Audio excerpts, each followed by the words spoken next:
വെള്ളമില്ല.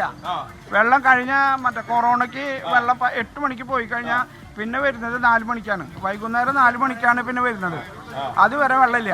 അതായത് ഇവിടുത്തെ ആളുകളൊക്കെ പോയതിന് ശേഷമാണ് ഈ സാധനം തുറന്നിടുന്നത്. ഒരുപാട് തവണ പരാതികൾ കൊടുത്തു, രക്ഷയില്ല. ഇപ്പൊ ഗ്യാസ് ഇല്ല. ഗ്യാസുകാർ പറയുന്നത് കരിഞ്ചന്തയാണ്. ഗ്യാസ് ഇല്ല, ഗ്യാസ് നമുക്ക് കിട്ടാനില്ല.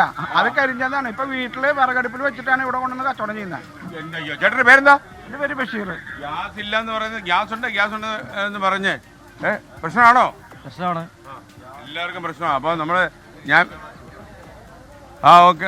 ഈ മാർക്കറ്റ് നമുക്കൊരു ഈ വെള്ളത്തിന് പ്രശ്നം.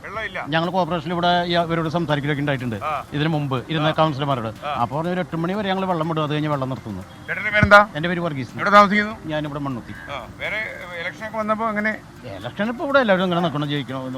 അല്ലാതെ നമുക്ക് പ്രത്യേകിച്ച് കാര്യമൊന്നുമില്ല. ഇവരൊക്കെ ജയിച്ചാലും അല്ല, കാര്യമൊന്നുമില്ല. ഒരു കാര്യം നമ്മുടെ ഇത് മേടിച്ച് അവർ ജീവിക്കുക, ഏത് ടാക്സ് മേടിച്ച് അവർ ജീവിക്കുക സുഖമായിട്ട്. അവർ ചോദിക്കണ്ടേ?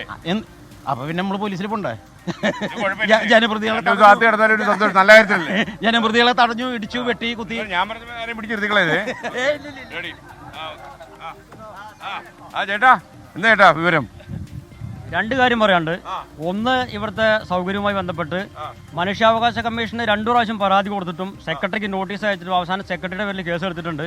ഇവിടെ ആയിരക്കണക്കിന് ആളുകൾ നിത്യേന വന്നു പോകുന്ന ഇതര സംസ്ഥാന തൊഴിലാളികൾ, 10,000-കണക്കിന് ആളുകൾ വന്നു പോകുന്ന ഇവിടെ ഒരു മൂത്രപ്പരയില്ല. ഈ ശക്തൻ പച്ചക്കറി മാർക്കറ്റ് പകർച്ചവ്യാധികളുടെ ഒരു പ്രഭവ കേന്ദ്രമായി മാറിയിരിക്കുകയാണ്. നിങ്ങൾക്ക് ആ ഭാഗത്തൊക്കെ പോയി കഴിഞ്ഞാൽ കാണാം. രണ്ടാമത്തെ കാര്യം ഇലക്ഷനുമായി ബന്ധപ്പെട്ടാണ്.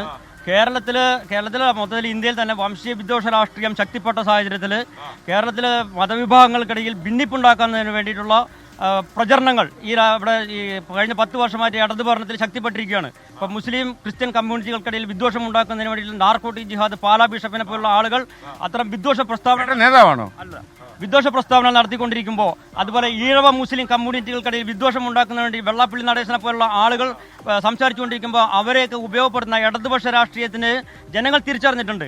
സംഘപരിവാറിനെയും ഇടതുപക്ഷ രാഷ്ട്രീയത്തിന് കൃത്യമായി തിരിച്ചറിഞ്ഞുകൊണ്ട് അടുത്ത ഇലക്ഷനിൽ ഈ 2026 16 നിയമസഭാ തെരഞ്ഞെടുപ്പിൽ UDF അധികാരത്തിൽ വരുമെന്നാണ് പറയുന്നത്.